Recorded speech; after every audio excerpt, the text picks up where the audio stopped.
Na mtazamaji wa Kikola FM TZD, tupo pia na mchezaji ambaye amepita kwenye vilabu tofauti nchini Tanzania, ikiwemo Young Africans, lakini pia kaenda nje ya nchi, mwisho siku kama ametua katika klabu ya Mashujaa.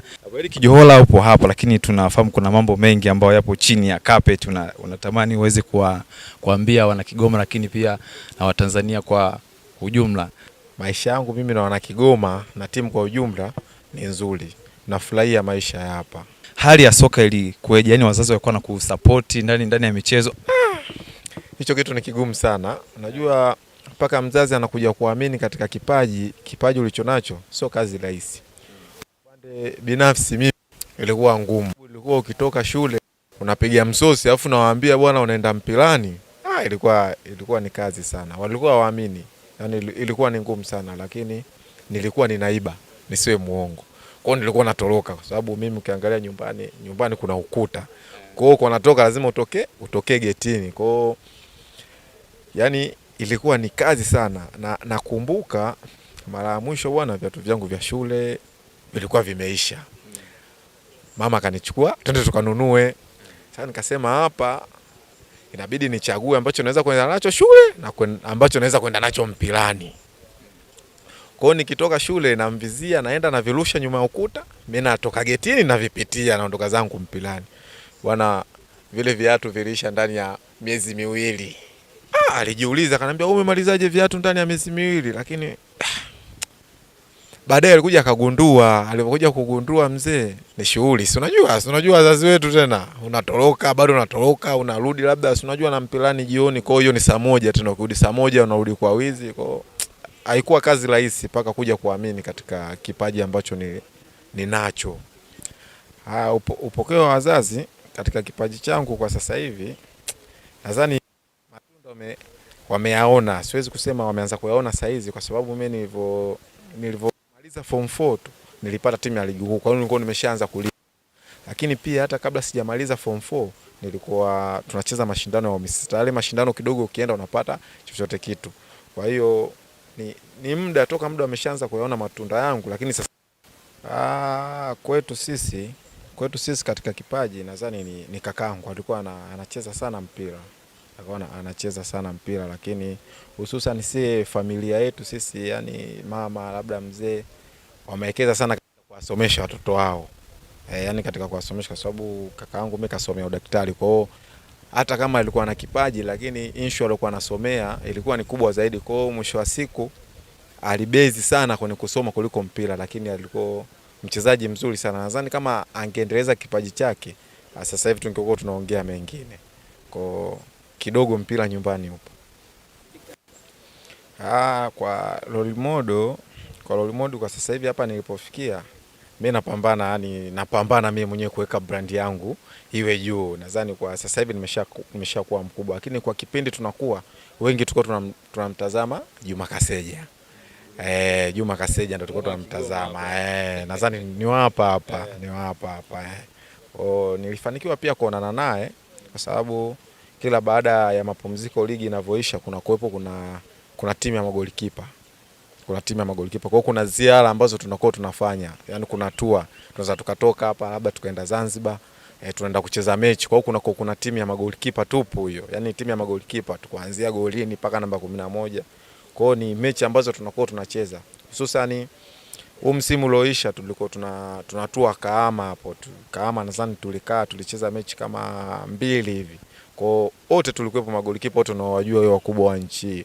Kwa hiyo ukipata bahati kama ile ya kukutana nao, kwa hiyo kuna mengi ambayo unajifunza. Pia hata unapokutana naye anakuambia moja tatu, anakushauri pia anakuambia kazi hicho. Kwa hiyo ni kitu kizuri. Miaka 18 unajue ni unakuwa umeshakuwa mkubwa sasa, unakuwa umeshakutana na vitu vingi. Sidhani mimi kama mzazi anaweza kaniambia eti umefikia umri wa kuoa au yani hilo mimi ni jukumu langu nadhani mimi mwenyewe. Yani muda utakapofika mimi mwenyewe ndo nitaamua kwa sababu mimi ni mtoto wa kiume. Kwa mama ananisikiliza mimi, asilimia kubwa lazima nisikilize mimi. Ndugu ambao walikuwa nakuzunguka walikuwa nakuchukuliaje endapo wanapokuwa nakuona upo mtaani muda? Mwisho wa siku waliamini hususan mpaka anamaliza darasa la 7.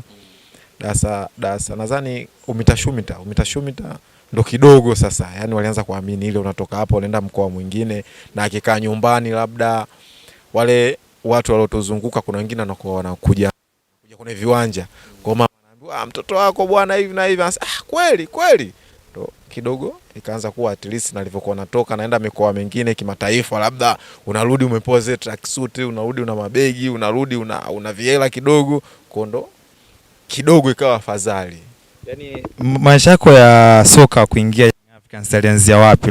Nilivyomaliza form 4 tu kuna mtu alijitokeza tu, yani alikuja kuangalia mazoezi, akawa amenipenda, akaniambia mimi nataka nikusaidia, anisaidie.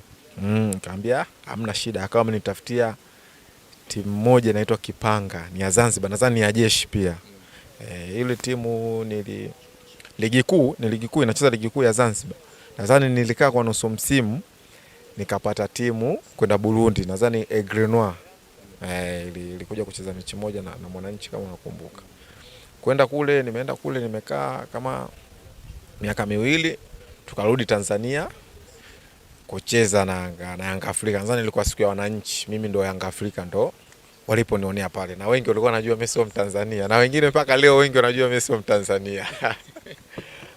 Yani pale Kijola tunaona polipokuwa Young Africans pale ulijizolea maarufu mkubwa sana.